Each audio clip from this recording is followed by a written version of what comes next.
আপনারা ভিডিওর কোয়ালিটি 144 এর বদলে 240 করে দেখুন। ফাইনালি পোকো কিন্তু লঞ্চ করে দিয়েছে তাদের আরও একটা নতুন স্মার্টফোন পোকো X5 প্রোকে। আজকের ভিডিওতে আমরা পোকোর এই স্মার্টফোনটাকে নিয়ে ডিটেলসে আলোচনা করব। পোকো তাদের এই নতুন স্মার্টফোনটাকে নিয়ে কোন কোন জায়গায় ভালো কাজ করেছে, কোন কোন জায়গায় খারাপ কাজ করেছে, সব কিছু তুলে ধরার চেষ্টা করব এবং ভিডিওর শেষে গিয়ে জানাবো যে এই ফোনটা কি কেনা আপনার জন্য ঠিক হবে না ঠিক হবে না। তো চলুন আর বেশি কথা না বাড়িয়ে আমরা সরাসরি আজকের মূল ভিডিওতে একসাথে ঝাঁপিয়ে পড়ি। সবার প্রথমে আমরা কথা বলবো এই স্মার্টফোনটার ডিজাইনকে নিয়ে। পার্সোনালি বলতে গেলে এই স্মার্টফোনটার ডিজাইন আমার কাছে বেশ সুন্দর লেগেছে। এই স্মার্টফোনটার ব্যাক সাইডে পোকো আমাদের প্লাস্টিক ব্যাগ প্রোভাইড করেছে। এই ফোনটার চারধারে যে ফ্রেমটা রয়েছে সেটা কিন্তু একটা প্লাস্টিক ফ্রেম, আর এই ফোনটার সামনের দিকে রয়েছে সেন্টার পাঞ্চলযুক্ত একটা ফ্ল্যাট ডিসপ্লে।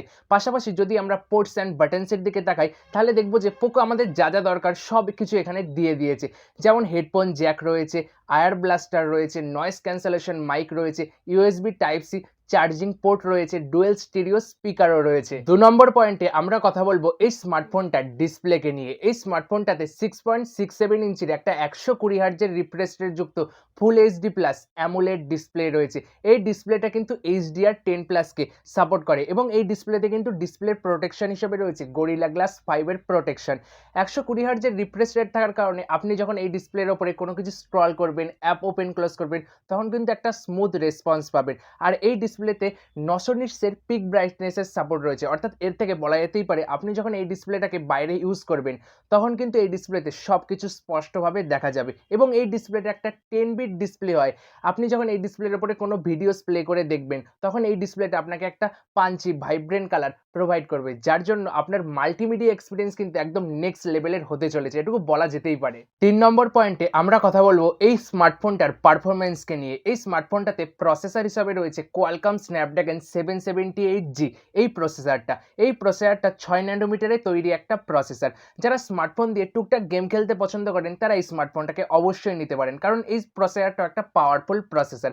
এছাড়াও এখানে LPDDR4X র্যামের সাপোর্ট রয়েছে এবং UFS 2.2 স্টোরেজ টাইপ রয়েছে। 4 নম্বর পয়েন্টে আমরা কথা বলবো এই স্মার্টফোনটার ব্যাটারি ডিপার্টমেন্টকে নিয়ে। এই স্মার্টফোনটাতে 5000 mAh এর ব্যাটারি রয়েছে, যেটা কিনা 67 ওয়াটের ফাস্ট চার্জিংকে সাপোর্ট করে। আমি বলবো যারা একজন নর্মাল ইউজার তারা এই স্মার্টফোনটাকে অনায়াসে একদিন পর্যন্ত চালিয়ে ফেলতে পারবেন, কিন্তু যারা একজন হেভি ইউজার তাদেরকে দিনের শেষে একবার হয়তো এই স্মার্টফোনটাকে চার্জ দিতে হতে পারে। 5 নম্বর পয়েন্টে আমরা কথা বলবো এই স্মার্টফোনটার সফটওয়্যার ডিপার্টমেন্টকে নিয়ে। এই স্মার্টফোনটাতে MIUI 14 রয়েছে, Android 12 out of the box রয়েছে।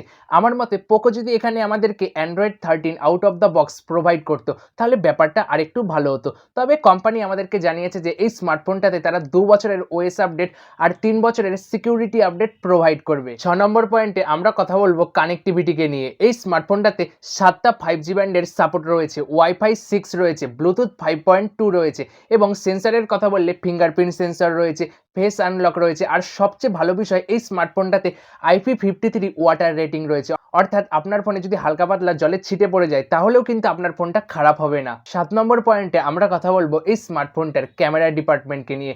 এই স্মার্টফোনটার ব্যাক সাইডে 108 মেগাপিক্সেলের মেন ক্যামেরা রয়েছে, 8 মেগাপিক্সেলের আলট্রা ওয়াইড ক্যামেরা রয়েছে আর 2 মেগাপিক্সেলের ম্যাক্রো ক্যামেরা রয়েছে, আর ফ্রন্টে রয়েছে 16 মেগাপিক্সেলের একটা সেলফি ক্যামেরা। এই স্মার্টফোনটার মেন ক্যামেরা দিয়ে আপনি সর্বোচ্চ 4K 30 fps এ ভিডিও রেকর্ড করতে পারবেন, আর ফ্রন্ট ক্যামেরা দিয়ে 1080 60 fps এ আপনি ভিডিও রেকর্ড করতে পারবেন। সবার শেষ পয়েন্টে আমরা কথা বলবো এই স্মার্টফোনটা কাদের জন্য কেনা ঠিক হবে আর কাদের জন্য কেনা ঠিক হবে না। দেখুন, যারা একটা ভালো ডিসপ্লেওয়ালা স্মার্টফোন খুঁজছেন, যারা ভালো ক্যামেরাওয়ালা স্মার্টফোন খুঁজছেন, যারা ভালো প্রসেসরওয়ালা স্মার্টফোন খুঁজছেন, যারা ভালো ব্যাটারি ব্যাকআপওয়ালা স্মার্টফোন খুঁজছেন, তারা অবশ্যই এই স্মার্টফোনটাকে কিন্তু নিতে পারেন। বাকি আপনাদের কাছে এই স্মার্টফোনটা কেমন লাগলো অবশ্যই নিচে কমেন্ট বক্সে কমেন্ট করে জানাতে পারেন। খুব তাড়াতাড়ি দেখা হচ্ছে নতুন কোনো ইন্টারেস্টিং টেক টপিকের সাথে। ততক্ষণ ভালো থাকবেন, সুস্থ থাকবেন, আর হ্যাঁ, আমাদের চ্যানেলটাকে অবশ্যই সাবস্ক্রাইব করে রাখবেন এরকম ধরনের ভিডিও সবার আগে পাওয়ার জন্য।